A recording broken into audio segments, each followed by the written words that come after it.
ഞാൻ ഇന്ന് പറയാൻ ഉദ്ദേശിക്കുന്നത് പോളിസിസ്റ്റിക് ഒവേറിയൻ സിൻഡ്രോമിനെ കുറിച്ചാണ്. പോളിസിസ്റ്റിക് ഒവേറിയൻ സിൻഡ്രോം എന്ന് പറഞ്ഞാൽ ഈ ഓവറിയിൽ കുരുക്കളായിട്ടാണ് യൂഷ്വലി സ്കാനിൽ കാണുന്നത്. പക്ഷേ അത് മാത്രമല്ല, അത് മാത്രം കണ്ടാൽ പോളിസിസ്റ്റിക് ഓവറീസ് ഉണ്ട്, ഓവറിയൻ സിൻഡ്രോം ഉണ്ട് എന്ന് നമുക്ക് പറയാൻ പറ്റത്തില്ല. അതിൽ വേറെ സിംറ്റംസ് എന്ന് വെച്ചാൽ ഇറഗുലർ പീരിയഡ്സ്, ഹൈപ്പർ ആൻഡ്രോജനിസം, അതെല്ലാം കൂടെ ഉണ്ടെങ്കിൽ മാത്രമേ നമുക്ക് പോളിസിസ്റ്റിക് ഒവേറിയൻ സിൻഡ്രോം എന്ന് പറയാൻ പറ്റത്തുള്ളൂ.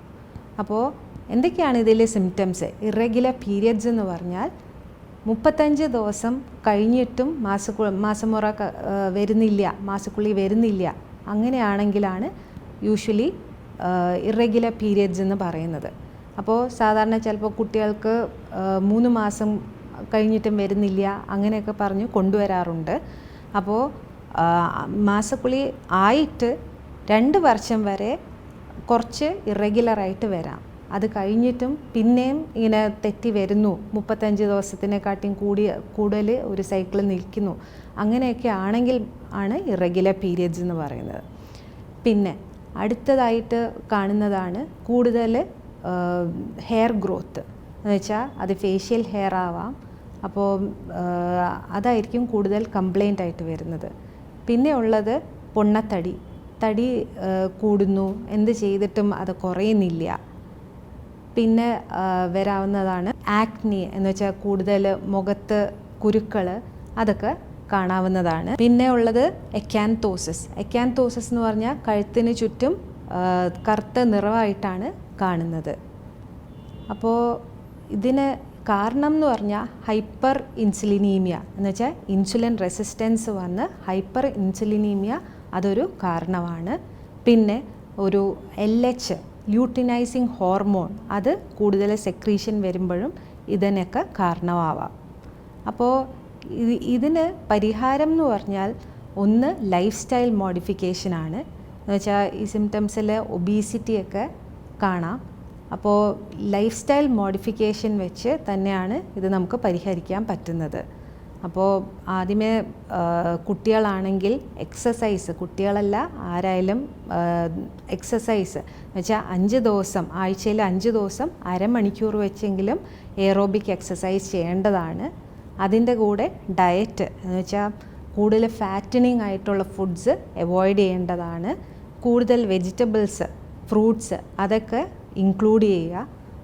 പിന്നെ ഇതിൻ്റെ കൂടെ തന്നെ 5% വെയിറ്റ് കുറയുവാണെങ്കിൽ ഓവുലേഷനൊക്കെ നടക്കാനായിട്ടുള്ള സാധ്യത കൂടുതലാണ്.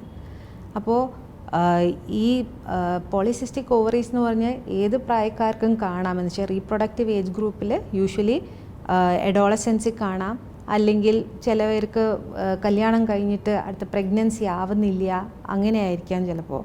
അപ്പോൾ ഓരോ പ്രായക്കാർക്കും ഓരോ തരത്തിലുള്ള ചികിത്സാ രീതികളാണ് ഉള്ളത്. അപ്പോൾ ചെറിയ കുട്ടികളാണ്, മാസക്കുളി കറക്റ്റായിട്ട് വരുന്നില്ല എന്നുണ്ടെങ്കിൽ അത് വേണമെങ്കിൽ ഗുളിക കഴിച്ച് മാസമുറ കറക്റ്റാക്കാവുന്നതാണ്. പിന്നെ കൂടുതൽ ഹെയർ ഗ്രോത്ത് അങ്ങനെയാണെങ്കിൽ ഒന്നി അതിനുള്ള ഗുളികകൾ, ഹോർമോൺ ഗുളികകളുണ്ട്. പിന്നെ അല്ലെങ്കിൽ ഹെയർ റിമൂവൽ മെത്തേഡ്സ് ഉപയോഗിക്കാവുന്നതാണ്. പിന്നെ ഉള്ളതാണ് വന്ധ്യത എന്ന് വെച്ചാൽ ഇൻഫെർട്ടിലിറ്റി. ചിലപ്പോൾ അത് ഇൻഫെർട്ടിലിറ്റി ആയിട്ട് കാണാവുന്നതാണ്. അങ്ങനെയാവുമ്പോൾ ഒരു ഇൻഫെർട്ടിലിറ്റി സ്പെഷ്യലിസ്റ്റിനെ കണ്ട് അതിൻ്റേതായിട്ടുള്ള ട്രീറ്റ്മെൻറ്റ് എടുക്കേണ്ടതാണ്. പിന്നെ ഈ പോളിസിസ്റ്റിക് ഒവേറിയൻ സിൻഡ്രോം അതിൻ്റെ കോംപ്ലിക്കേഷൻസ് എന്താ, അത് ഉണ്ടെങ്കിൽ എന്തെങ്കിലും കോംപ്ലിക്കേഷൻസ് ഉണ്ടാവാനുള്ള സാധ്യതയുണ്ടോ? അപ്പോൾ ഈ ഇറഗുലർ പീരിയഡ്സ് ഒക്കെ ഉള്ളപ്പോൾ ഈ യൂട്രസിൻ്റെ അകത്തുള്ള ലൈനിങ്, എൻഡോമെട്രിയൽ ലൈനിങ് അത് കട്ടി കൂടാനും അത് ഹൈപ്പർപ്ലേസിയൊക്കെ ആവാനായിട്ടുള്ള സാധ്യതയുണ്ട്. അത് ഭാവിയിൽ ചിലവർക്ക് ക്യാൻസർ ആവാനും ഉള്ള സാധ്യതയുണ്ട്. പിന്നെ ഉള്ളത് പൊണ്ണത്തടി.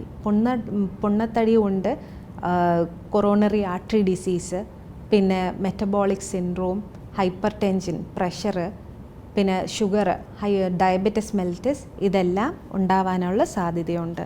അപ്പോൾ ഇതൊന്നും വരാതിരിക്കാൻ വേണ്ടി നമുക്ക് ലൈഫ് സ്റ്റൈൽ മോഡിഫിക്കേഷൻ വളരെ അത്യാവശ്യമാണ്. എന്ന് വെച്ചാൽ ഡയറ്റ്, എക്സസൈസ് ഒക്കെ ശരിക്കും നോക്കി കറക്റ്റായിട്ട് ചെയ്യേണ്ടതാണ്. പിന്നെ പോളിസിസ്റ്റിക് ഓവറീസിനെ കുറിച്ച് എന്തെങ്കിലും സംശയം ഉണ്ടെങ്കിൽ ഒരു വിദഗ്ധ ഡോക്ടറിനെ കണ്ട് അത് ചോദിച്ച് അതിനെ പരിഹാരം കണ്ടെത്താൻ ശ്രമിക്കുക.